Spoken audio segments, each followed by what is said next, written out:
जिसने घर बनाया होता है उसे ही घर की दीवार से, घर के झरोखों से मोहब्बत होती है। जिसे घर अपना नहीं लगे, उस घर के गिरने पर, टूटने पर, बिखरने पर शायद उसे उतना दर्द नहीं हो।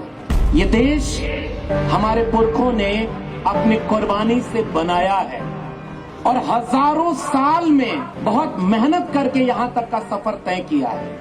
जब देश का कद बढ़ाना होता है, भारत को दुनिया की नजर में अच्छा बताना होता है, तो कोई भी बाहर जाके ये नहीं कहता कि इसी देश की किताब में लिखा है मुखस से जाए थे, कुछ लोग मुख से भी पैदा हुए थे। ये नहीं बताते बाहर, क्योंकि दुनिया हंसेगी, क्योंकि मुख से कोई कैसे पैदा हो सकता है। खतरा है आजकल ये बोलने का, इसलिए किताब साथ लेकर आया हूँ। इस सवाल को पूछने वाले पहले आइडिया ऑफ इंडिया के नायक थे ज्योतिबा फूले, जिन्होंने गुलामगिरी में पूछा कि अगर मुख से बच्चा पैदा होता था तो गर्भ कहाँ ठहरता था। ये मैं नहीं बोल रहा, ये ज्योतिबा फूले बोल रहे हैं कि माना कि तुम में इंसानियत नहीं थी, जिस दिन बाबा साहब का संविधान लागू हुआ उस दिन से तुम भी इंसान बन जाओ और बराबर का देश बनाएंगे। तुम अपने हिस्से का रहना, हम अपने हिस्से की रोटी खाएंगे। इसकी कोशिश का नाम फूले अम्बेडकर शाहू के विचार का।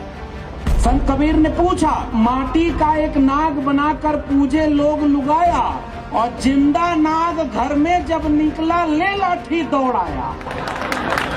और आज से 700 साल पहले हमारे पुरखे कबीर आइडिया ऑफ इंडिया में एक एक ईंट जोड़ करके एक मकान बना रहे थे जिसका नाम था भारत। और जो हमारे आपके घर का बच्चा जो अपना स्कूल नहीं बचा पाया और जो अपना घर नहीं बचा पा रहा और वो धर्म बचाने जा रहा।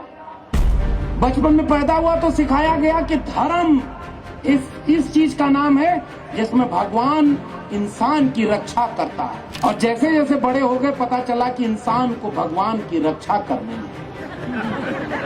ये गलत है कि सही, ये तो आस्थावान लोगों को बताना चाहिए। सिलेबस से मुगल काल गायब कर दिया। अगर मुगल काल गायब करोगे तो इतिहास में कैसे पढ़ाओगे कि महाराणा प्रताप महान वीर योद्धा थे? तो बच्चा पूछेगा कैसे थे, तो कहोगे कि बहुत बड़ी लड़ाई लड़ी उन्होंने। तो कहे किसके खिलाफ लड़ी, तो कहोगे कि जुल्म के खिलाफ लड़ी, क्योंकि आपने वो वाला इतिहास इरेज कर दिया है, वो नहीं पढ़ाना है। कि शिवाजी जब दूसरे राजा के खिलाफ लड़ रहे थे तो उनकी सेना में कम से कम आधा दर्जन से 1 दर्जन तक मुसलमान थे जो शिवाजी की तरफ से एक मुसलमान राजा के खिलाफ लड़ रहे थे। और जब मोहम्मद गोरी आक्रमण किया भारत पर तो पृथ्वीराज चौहान के खिलाफ मोहम्मद गोरी का साथ देने वाला वो जयचंद कौन था? इतिहास को तुम हिंदू मुसलमान बना देना चाहते हो। और एक सवाल और पूछ ही दूं, शिवाजी अगर इतना ही मानते हो कि तुम्हारे थे तो उनका राज तिलक क्यों नहीं हो पा रहा?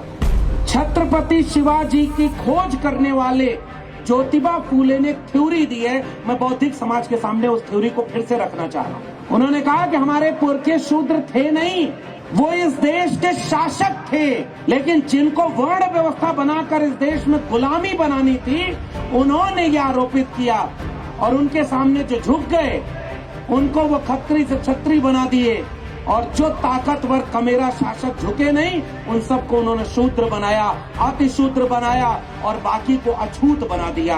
बताओ ये वर्ण व्यवस्था आरोपित है कि नहीं आरोपित है? पाल वंश, प्रतिहार वंश, गुर्जर वंश, भीलवाड़ा, गोंडवाना, मौर्य वंश, मगध वंश, ये सारे किसके वंश थे? लेकिन बौद्धिक रूप से उन्होंने आपको गुलाम बनाने के लिए मुख से पैदा किया किसी को, इसलिए पैदा किया क्योंकि किसी को पैर से पैदा करना था। तलवार के दौर में कलम को अपने हाथ में लेना होगा, तभी फूले अम्बेडकर और पेरियार के सपनों का भारत बनेगा और बचेगा। और ये डरने और निडरता की ताकत इन किताबों से मिली। मैं चाहूंगा कि गुलामगिरी घर घर पढ़ी जाए। मैं चाहूंगा कि किसान का कोड़ा आप भी खरीद करके पढ़ें। मैं चाहूंगा कि शिवाजी का पवड़ा आपके भी घर में हो। मैं चाहता हूं कि बाबा साहब अम्बेडकर की लिखी किताबें आपके घर में हो। मैं चाहता हूं कि मंडल कमीशन की रिपोर्ट आप भी पढ़ें और मजहब के नाम पर फसाद करने वालों को ये बताएं कि ज्योतिबा फूले के साथ उस्मान शेख का मतलब क्या है। बताएं कि भगत सिंह के साथ अशफाकुल्लाह खां का मतलब क्या है। बताएं कि इस देश में मोहब्बत की तारीख जब लिखी जा रही थी तो फैसला इस बात के मुकद्दर का नहीं हो रहा था कि कोई मजहब बचेगा या कोई जाति बचेगी। फैसला इस बात का होना था कि इंसान बचेगा कि नहीं। और आज के वक्त में इंसान ही मुश्किल में है।